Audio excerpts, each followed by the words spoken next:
But the one thing I love about great communicators is they communicate the nuts and bolts and explain stuff simply. Frank Luntz is one of the Pollster best-selling author, but he harkens back to a time where effective presidents on both sides of the aisle, when it came time to pitch tax cuts of their own, the common theme was clearly communicated, very focused, extremely consistent. Frank, very good to have you. That is not what's happening now. No, it's not. And your interview that you just did is an example of it. I was waiting for the congressman to say very simple words. We are all about protecting and respecting hardworking taxpayers. That the average American is working more, working longer and harder, and getting less take-home pay. And the advantage of this tax bill is that whether you make $25,000, $250,000, or $2.5 million, you will pay less next year, which means you get to keep more of your hard-earned income. But I heard none of that from him. All I heard was his criticism of the Senate. Now, we've got 3 examples, Neil, of advertising that's running across the country. These are all organizations that at some point I've worked with. I want to give you full disclosure.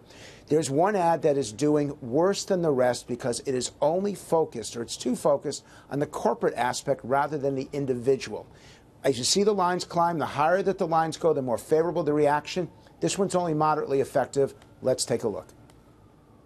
Slowest economic recovery since World War II. Millions of Americans drop out of the workforce. Take-home pay, flat. America's outdated tax system has produced slow economic growth. We have one of the highest tax rates in the world. American companies are disappearing along with good-paying jobs.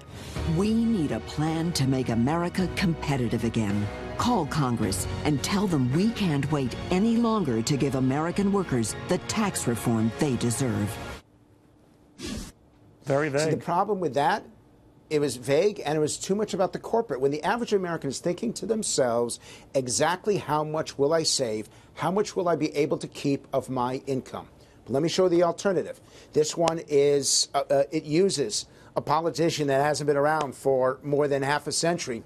But even today, his words, his message is effective when it comes to tax policy. I'm referring, of course, to President Kennedy.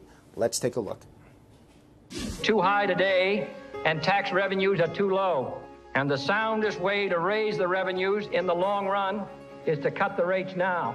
And the reason is that only full employment can balance the budget, and tax reduction can pave the way to that employment. The purpose of cutting taxes now is not to incur a budget deficit, but to achieve the more prosperous, expanding economy, which can bring a budget surplus.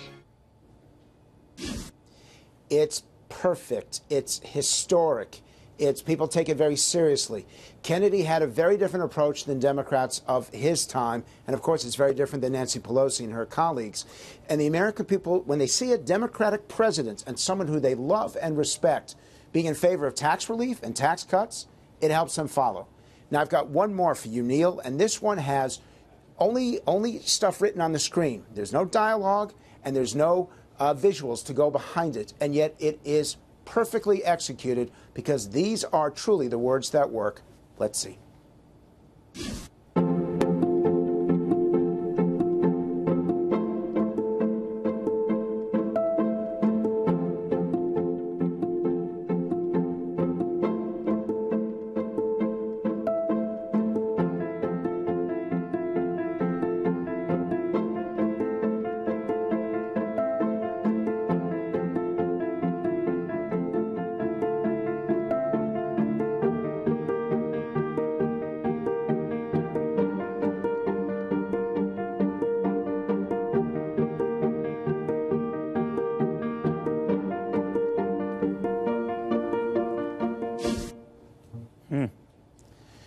By the way, Neil, I would change one phrase. They talk about pro-growth, and I hear this phrase all the time from Republicans, pro-growth.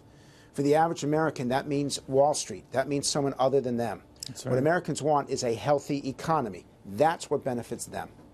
Yeah, I think what's so brilliant about the ones you selected and got into is the best arguments are the ones clearly and simply made. When you wade into the weeds to the degree that you're all weeds all the time, you're losing folks. And I tend to think, and I did this with my staff earlier today, Frank, about If you had your choice between filling out your taxes on an index card, which is admirable, it's a great goal, or getting more net in terms of your net paycheck being higher at the end, which would you prefer? Well, of course, they preferred a higher net. They preferred more money taken home.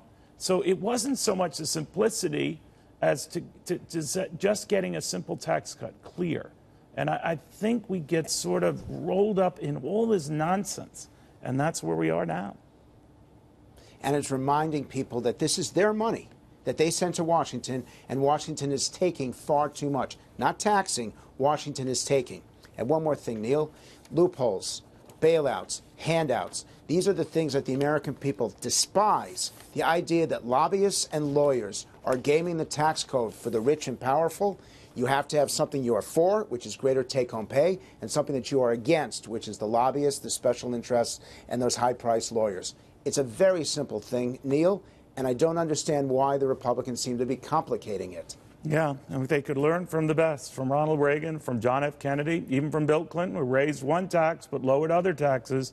If you can make a convincing argument that in the end they will benefit, everyone will benefit, everyone will get on board. The reason why people aren't getting on board with this is they don't know what the hell's going on. Frank Luntz, thank you very, very much.